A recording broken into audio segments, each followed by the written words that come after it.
Gentlemen, let me ask you something. When did you last feel like yourself? Not just okay, but genuinely strong, sharp, confident, and alive. If you're struggling to remember, stay with me, because what I'm about to share with you could change everything. Most men over 50 assume that feeling tired, soft, and mentally foggy is just what aging looks like. They accept it, they adapt to it. But I'm here to tell you that in thousands of cases, what those men are experiencing isn't aging, it's testosterone collapse. And the terrifying part? One completely ordinary daily habit is driving it. I'm Dr. Emily Carter, a urologist with 12 years of experience helping men over 60 reclaim their vitality, strength, and confidence. I've worked with thousands of men who thought their best days were behind them, and I've watched them come back to life when they discovered what was silently sabotaging their hormones. Before we go any further, hit that like button and drop a comment telling me where you're watching from. It genuinely helps me reach more men who need this information. Now let's talk about what's actually happening inside your body. Testosterone is not just about your sex drive. It is the master hormone of manhood. It controls your muscle mass, your bone density, your mental sharpness, your mood, your motivation, and your cardiovascular health. Think of it like the electrical current running through every system in your body. When that current is strong, everything works.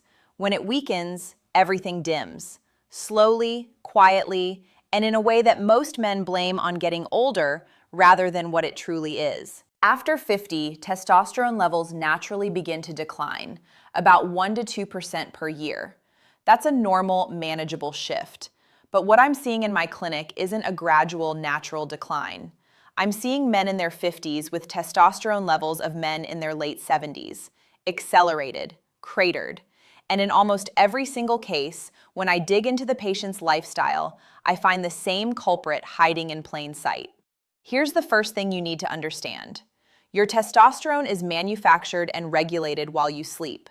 Not when you exercise, not when you eat well, while you sleep. The majority of your daily testosterone production happens during the deep, slow-wave sleep cycles that occur in the first few hours of the night. This is not optional biology. This is your body's factory floor, and it only operates when you're deeply, restoratively asleep. Think of it like a manufacturing plant. If that plant only runs 3 or 4 hours a night instead of 7 or 8, output collapses. Quality control breaks down. The hormonal raw materials, luteinizing hormone, growth hormone, the entire cascade don't get produced in sufficient quantities. And the next morning, you wake up running on a depleted tank. The daily habit that's crashing testosterone for men over 50 is this: going to bed late and waking up early. More specifically, it is chronic sleep restriction combined with poor sleep quality. And the number one driver of both is screen exposure in the hour before bed. I know what some of you are thinking. You're thinking, I sleep fine. I fall asleep on the couch watching television. I scroll my phone in bed for 30 minutes and I'm out. Gentlemen, that is not fine. That is exactly the problem. Here is what's happening on a biological level. Your brain regulates sleep through a hormone called melatonin. Melatonin rises naturally as darkness falls, signaling your body to prepare for rest, to drop its core temperature, to begin the hormonal cascade that will eventually produce testosterone. But blue light, the specific wavelength emitted by your phone, your tablet, your television, tells your brain that it's still midday. It suppresses melatonin production by up to 50% for 3 or more hours. Your body's factory never gets the signal to start. Deep sleep is delayed or skipped entirely, and testosterone production is left in the dark. Now let's layer on the emotional reality, because this isn't just a chemistry lecture, this affects your life. When testosterone drops, your mood destabilizes. Men don't always recognize it as low T. They call it frustration, irritability, a shorter fuse, a sense that things that used to feel rewarding now feel flat. I've had patients describe sitting with their families feeling completely disconnected, like they were watching their own life through a window. Their wives noticed before they did. Their children noticed. They thought something was wrong with their relationships, with their jobs, with their purpose, and the answer was in their blood work. One of my patients, Robert, 57, came to me complaining of fatigue so severe he was falling asleep at his desk by 2 in the afternoon. He'd gained 22 pounds over 3 years despite exercising consistently. He told me, "Dr. Carter, I feel like I'm disappearing." His total testosterone was 241 nanograms per deciliter, well below the optimal range for a man his age. When we talked about his evening routine, I learned he watched television in bed every single night until midnight, then woke at 6 for work. 6 hours, every night. We made one change: a strict no screens after 9 rule, consistent sleep and wake times, and blackout curtains. 3 months later, his testosterone had risen to 498. He dropped 14 pounds without changing his diet. He told me, "I feel like I got a decade back." Robert's story is not unusual. It is, in fact, the norm. Now let's go deeper into the mechanics, because understanding this will help you stay motivated to change it. When you deprive yourself of deep sleep, your cortisol levels rise. Cortisol is your stress hormone, and it is the direct biochemical enemy of testosterone. They operate on a seesaw. When one goes up, the other goes down. Chronic poor sleep means chronically elevated cortisol, which means chronically suppressed testosterone. And here is the cruel irony. Low testosterone makes sleep worse. You get less REM sleep, more fragmented sleep, more night waking. It becomes a self-reinforcing spiral that gets tighter every year. There's also the relationship between sleep and insulin sensitivity. Poor sleep drives insulin resistance, which drives fat accumulation, particularly around the abdomen. Abdominal fat contains an enzyme called aromatase that converts testosterone directly into estrogen. So not only are you producing less testosterone, you are actively converting what you do have into a feminizing hormone. This is why so many men with low T notice breast tenderness, softer muscle definition, and emotional lability. It is not weakness, it is biochemistry, and it is reversible. I had another patient, Marcus, 63, a retired engineer who prided himself on discipline. He exercised 5 days a week, ate clean, took supplements, and yet his testosterone had been declining for 4 years straight. He came to me frustrated and genuinely confused. When I asked about his sleep, he said, "I sleep 8 hours."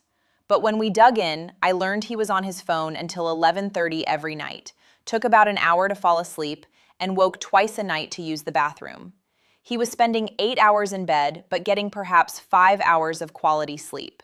Within 60 days of restructuring his sleep environment and pre-sleep routine, his testosterone had improved by over 30%. He told me, "My wife said I seem happy again. I didn't even realize I wasn't."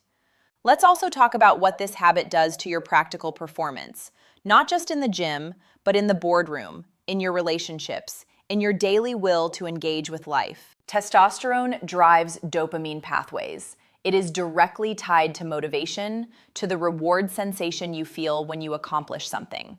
Men with low testosterone often describe a flattening of ambition. They stop pursuing goals. They pull back from challenges. They mistake a hormonal deficit for a character flaw, and they carry the shame of that silently. If you've been feeling less like yourself, less driven, less present, please hear me say this clearly. That is not who you are.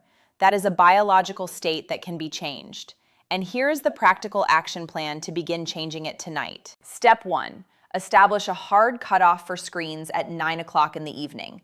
This is non-negotiable, and it is the single highest leverage change you can make.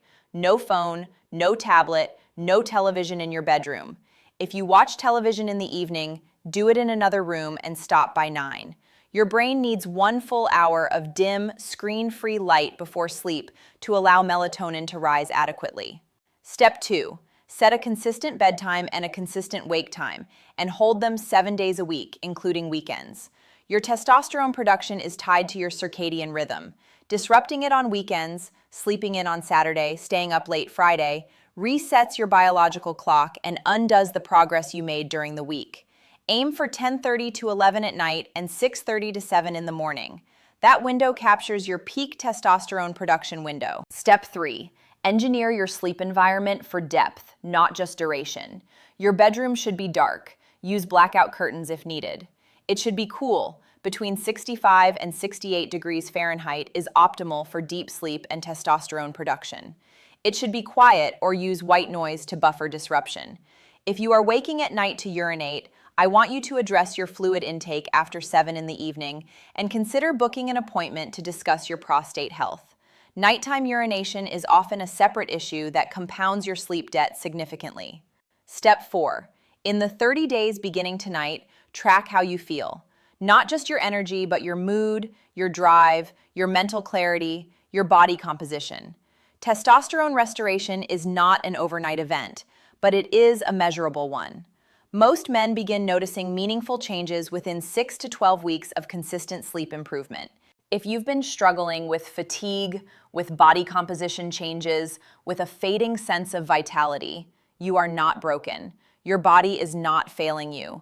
It is responding predictably to a set of inputs that are working against it.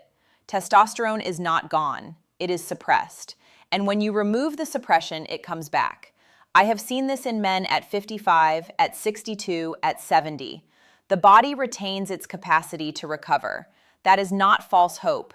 That is the clinical reality I witness in my practice every single week. You are not past your prime. Your biology is waiting for the right conditions to reassert itself.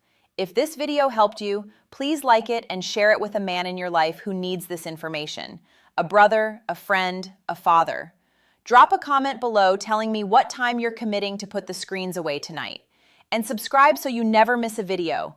I post every week on men's health after 50, and I promise you we are just getting started. I'm Dr. Jocelyn Carter, reminding you that after 50, vitality isn't lost. It's waiting to be awakened. Take care, and I'll see you in the next one.